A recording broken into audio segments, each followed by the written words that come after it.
I am going to announce, and I think it will be sent out imminently or probably just now, that I'll be stepping down as CEO at the end of September, and as chairman, and I will retire from the firm at the end of the year. That comes as a great shock to everybody, given the recent press. But as I hear myself say that, because I don't think I've said that out loud yet, I'm going to pause and let it sink in. Not so much to you, but to me. I'm, very. By the way, I'm not going to another bank. Because I know every time somebody, by the way, and I took off my coat too, because every time somebody comes into my office and is wearing their coat, I'm going, oh my God, where are you going? Say also that I'm also very pleased, this will be a shock and coming out of nowhere, that David Solomon will be succeeding me in both of the roles that I currently occupy. I'd say I always knew that the day would come, but again, the reality prompts a lot of thoughts and emotions, and being the history guy that I am, I tend to reflect upon these things. In fact, I was reflecting on this from the moment I got my job. Much as the press was speculating on when I was going to leave my job from the moment I got my job about 12 years ago, a little over 12 years ago. I'm always asked, well, I get asked in the context when I was get asked, what are your plans for succession? But even now, and as I stand here and report it, I get asked, what about the timing? Why are you doing this? And I always responded, and it just is absolutely right. This is how, when things are going badly in the firm, or the environment is challenging and it's tough, I could never contemplate leaving. You can't leave. And when the times are better, believe me, you don't want to leave, because things are going well and it's exciting and you're pumped up and you don't want to, and it's very hard to get out. And I've always joked that my most recent predecessors had the benefit of attractive offers from government, which we'll see what comes over the transom.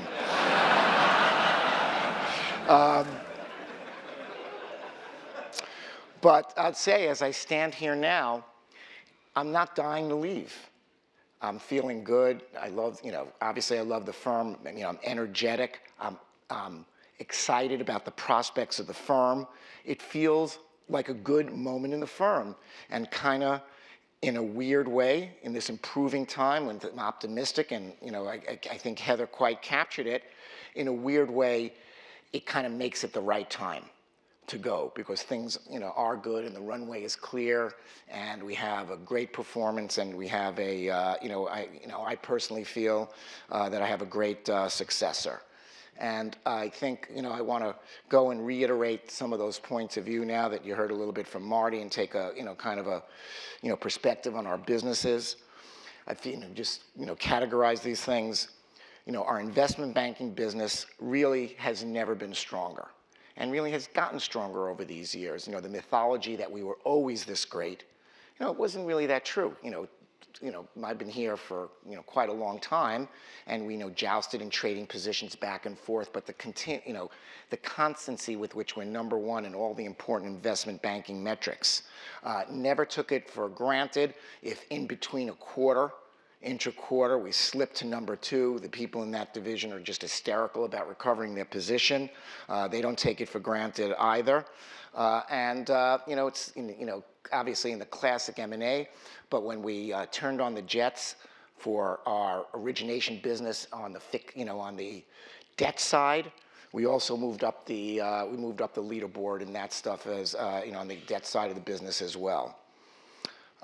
Investment management, and in some ways, I still, has done great, and is, really a great growth story. And I really believe IMD is really an underappreciated part of the firm. I know every part of the firm is an underappreciated part of the firm, and every individual is underappreciated.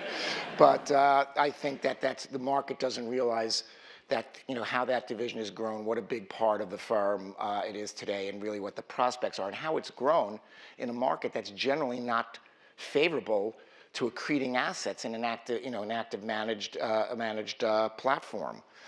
We're just seeing the results of solid performance and commitment to a broad array of products. In equities and FICC, gosh, you can't pick up a report of us without reading about, the scrutiny in which they're under. I've already said in the context of this market, it's been a difficult time for some of the trading businesses that rely on clients, paying us to take over and transmit risk. Obviously, the regulatory environment and adapting to the regulatory environment over these last few years has been hard. But again, the last 2 quarters demonstrated the earnings power. It's still a huge part of the firm, and how well we could do in a better environment and not a fantastically better environment. And I give a lot of credit to the people in that business who really had stayed the course and labored under a very high degree of difficulty. I'd like to also say something about our investing businesses. The merchant bank and SSG, which are franchise businesses. Not everybody appreciates this, but we come in every day and we are not on the equal footing with somebody else or some other firm with just money. This is a real franchise business with a good cadre of investors who've done this for a long time with great reputations, and the firm has a great reputation. It's a core part of the DNA of our firm, not just because they are with the firm, but the firm.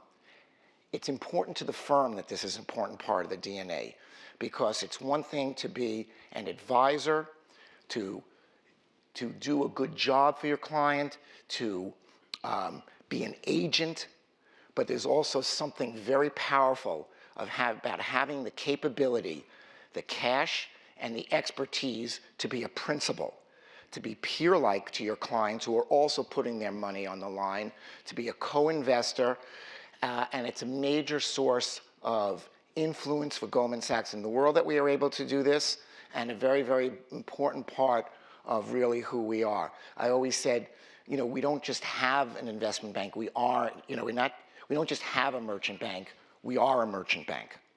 And that's the very important part of who we are. The initiatives that we have on Marcus and the digital stuff, I just want to be clear.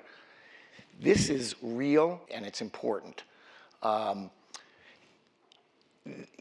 again, I'm not going to go over and pound this about why, our unique position as the potential disruptor to be both a bank and a consumer bank and a licensed deposit taker and have the wherewithal to do this and to be unburdened by legacy assets in this space and to be free to do it, to be both a disruptor and to be the kind of an institution that has a reputation and the opportunity in this space. Where we are gung-ho on this. We have great people on this. And I just, people are every time somebody says, like Heather did, gee, we don't get credit for this, we don't get credit for that, I'm patient. It's right or it's wrong, we'll see it. I believe it's right, and I'm always good. Now I'm walking through the lobby of 200 West Street and I see those ads and, Clarity. I ran into Adam this morning, Clarity Money, and what how important it is to the firm. It's a very, very important part of our evolution. And I would say that ability to do Marcus is fed by and also feeds our commitment to technology and engineering and technologists and engineers. It's very important. Historically, we were the architect and the originator behind many of the platforms that drive the wholesale part of the market. This is, something that plays into our core skill set. And the excitement around being a disruptor in our very institutional, otherwise establishment firm makes it, we can do that because we have that base and that culture and that appreciation for engineering, the ability to attract it, and in turn it helps us to attract. So that also is a virtuous circle for us. And also, I want to give a nod. And this is very important when you sit on the executive floor and everybody's trying to chip at you in every way and looking for every foot fault, and every foot fault is a crime, and every crime is a felony, every felony is a capital offense. We have a great federation team, compliance, controllers, technology, legal, and others, critical during the crisis, withstood enormous pressure, and continues to distinguish themselves. Like the rest of, microcosm, but like the rest of the firm, battle-hardened and better for it. I'm not telling you I wasn't dying to go into battle, but as long as we got through it, we're better for having gone through it. And no place where that's better realized or that we get more out of than on the federation side of the firm. Again, very few things are taken for granted, but again, I'm proud of everybody's dedication and the drive and the focus that continues to define this institution. Now, as for me, 36 years and a bit over 12 years so far in the current job, it's a long time. It's not too long, but for reasons I already told you, it's the right amount of time. As I get distance from my role, even now, people are saying, what will I remember the most? And people will always ask, what will I miss the most about the firm? And I'll tell you, it's sitting right in front of me. It's the people of Goldman Sachs. It's what our differentiating strength is. It's what gets me to the office. It's the partnership with a small p. It's the shoulder to shoulder. It's with high concentration of bright, motivated, caring, supportive people. It's the confidence in the organization and the ability, the willingness to throw in. It's the strong culture, and culture. I could do I could talk here for an hour on what culture means, but I'll tell you, one aspect of it surely is unselfish behavior. Subordinating your at least in the short run, because we all want to do well personally, but the realization and having the discipline to subordinate your ego to support the platform that we can then all benefit from in our personal interests. Take some discipline and, and appreciation and trust and confidence in the institution, and we have that. The culture of the firm allowed all of us and allows all of us to build and protect this platform that we then use for our clients, for our shareholders, and in our personal, and for our, our sense of self and our egos and our personal lives as well. And that's a very important thing. And even if you could map it out on paper, you have to have the confidence and the trust to know that if you make that investment, it's going to pay off. And I guess after 149 years, an appreciation develops, and that doesn't spring up overnight, and you can't dictate that. You have to live it, and you have to experience it. I can't remember a time when the firm benefited more from that culture than during the financial crisis, where we really distinguished that. We went into that crisis and profited from and performed like one of the highest risk takers going in, and we did better than anyone else coming out, really, when you look at it and driven through it, and that was by the quality of our people and the culture of the firm that got everybody committed. I remember in the financial crisis, going up, 85 Broad Street, coming in, bowed down, walking on, out of the elevator, and all this, every room on the executive floor was filled with people engaged in projects that I didn't assign. And there were people who were working on the balance sheet. People were working on what our solvency was going to be at a different time. People were talking about go-it-alone strategies. People were going and working on potential merger strategies if the need came up to do that. And everybody was engaged, and everybody was committed. I see Tim in front. I remember Tim O'Neill and Armin going over our liquidity and trying. We had no system that would tell us what our liquidity would be on a specific day, 1 week, 1 month, within $5 or $10 billion, in the future. We knew what our liquidity was that day, but we couldn't tell you, given the flows, the ins and the outs, what our liquidity would be in a week. Why didn't we have that? We didn't have it because we never needed it. There's a lot of things that in hindsight, oh my gosh, why didn't we have it? Well, you didn't know you needed it. And we needed it, and people worked on that. Rich Rich Friedman, I remember in the crisis, it was once again, it was a real estate crisis.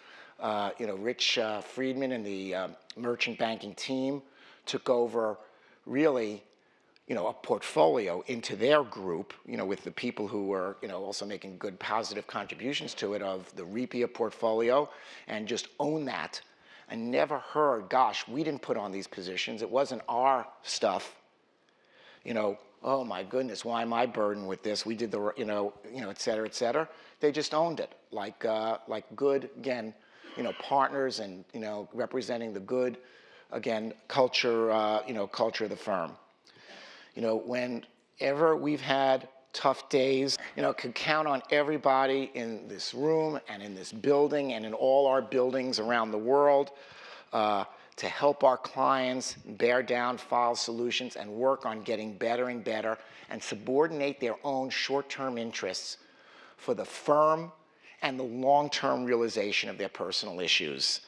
And also, I'll say, not only supporting the firm, there were times when I got a lot of personal support because, I had my own health issues too, and everybody was super supportive during that period. And, thanks to all of you for that as well. And let me tell you, reassure you, if anybody's wondering, I'm fine. And now let me say a few words about David. I'm getting carried away with myself again, as is my custom. David joined the firm in 1999, and I'll say I knew David because we were in a kind of peripherally friendly, in a circle of friends, but didn't know him really that well. We were friends, mostly friends of friends. But I was very heavily involved in his recruitment. David was at Bear Stearns, where he had quite a lofty position. David was already, at that time in 1999, the head of investment banking and on the Bear Stearns Management Committee.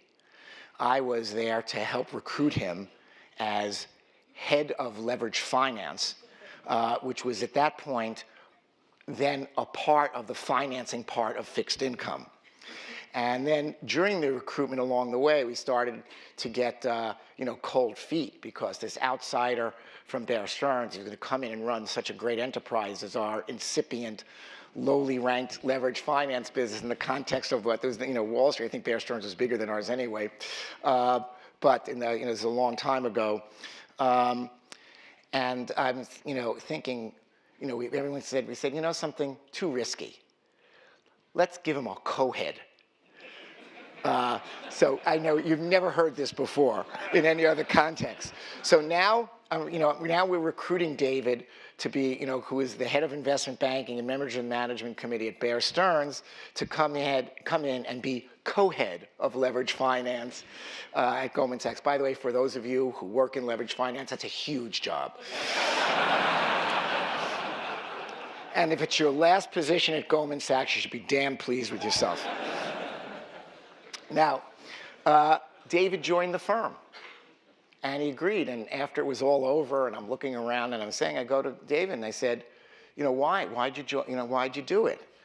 And David said, and it was simple, and it was a crisp kind of a David Solomon response, that if he was going to keep investing in his career like he wanted to be in the best place that would have the best payoff for himself for the long term. And that was Goldman Sachs versus any other opportunity that I saw. If he was going to take the trouble to try to rise and realize his ambition, it might as well be in our pond, or this pond, what was then both our pond. Now, in taking that job, and over the last 19 years, I think in many contexts that David has shown that he plays the long game. He's patient, deliberate, disciplined, and for the most part, mostly right, except for the few times we've disagreed. And very importantly, he's been a very great partner for all of us. I look forward to watching him lead the firm for many years to come, and to benefit and contribute to all of your benefit from your leadership, and to contribute to your growth and your improvement as leaders in the firm. I want to remind, as I end, I want to remind everyone here and on the call that there's plenty of time left in this year for us to have our best year ever. I also want to say that given that I am still CEO through September, the third quarter is the most important quarter that any of us will ever see at Goldman Sachs, and I expect you to leave it all on the field and make a good contribution. And again, I want to thank you all. This is still sinking in for me. I know how things go. Everybody is on as it, and as it should be. But so in that spirit, I want to ask you all to join me in welcoming the next chairman and CEO of Goldman Sachs, David Solomon.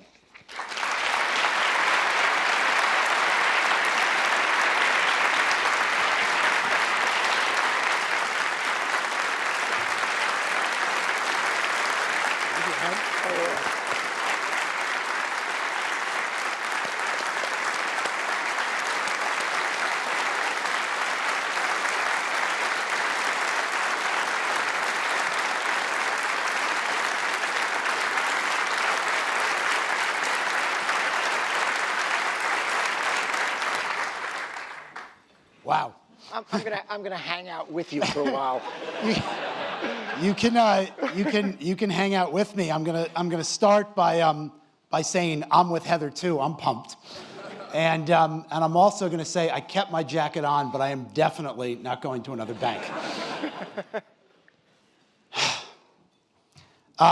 First, I have to start, Lloyd, by thanking you and thanking the board for selecting me to lead this great firm on the eve of our 150th anniversary. My God, this is not going to be easy. I'm usually very, very good at speaking in public.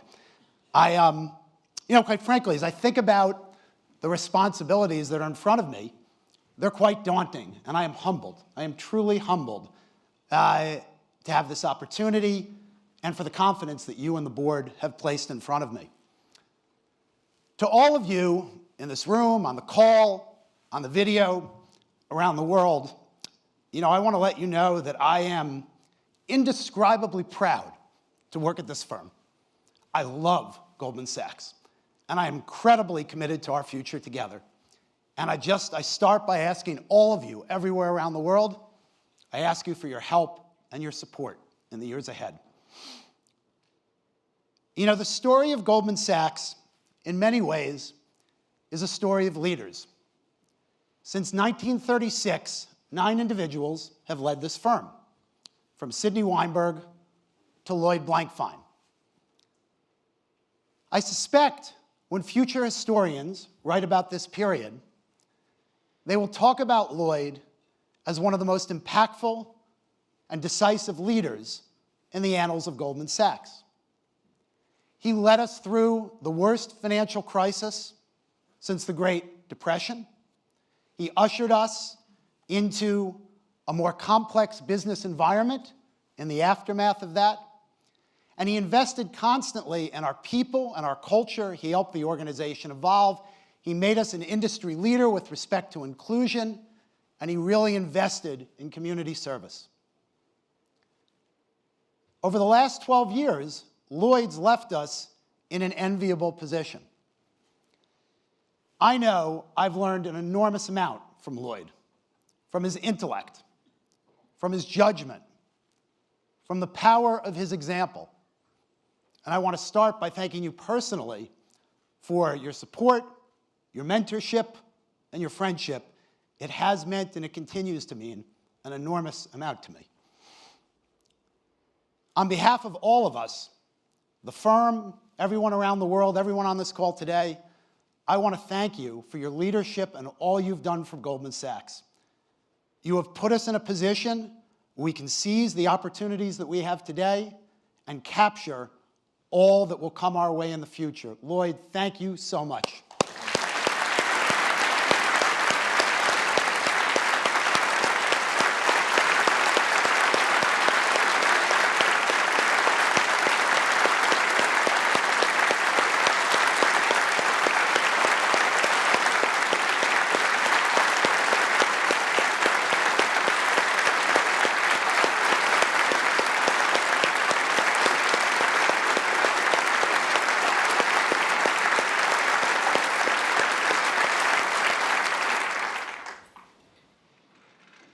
Goldman Sachs has come a long way since Marcus Goldman set up shop in a single room on Pine Street in 1869.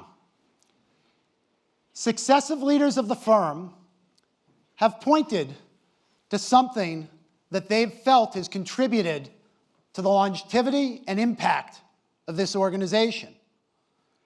John Whitehead said, "It's the things that make us special." In his words, our team spirit, our culture of service, our high level of professionalism, the pride in what we do, our culture, the key to our success. Years later, Steve Friedman said that a good organization like Goldman Sachs needs great people, culture, and strategy. And a viable strategy is by far the easiest of the three to create.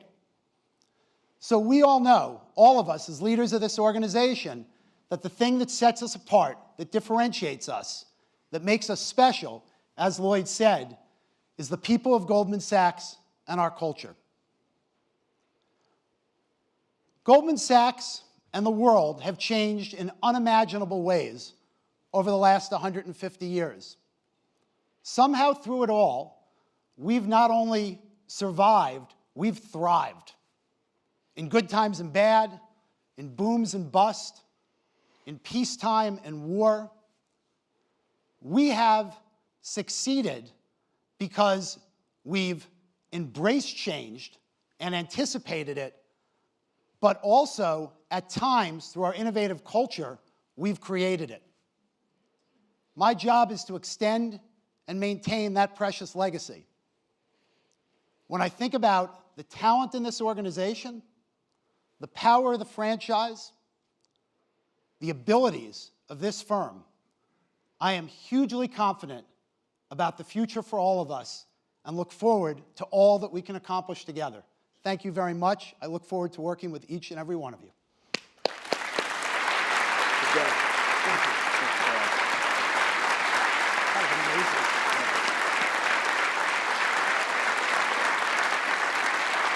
All right, everybody. Let's go out there and kill it for the third quarter.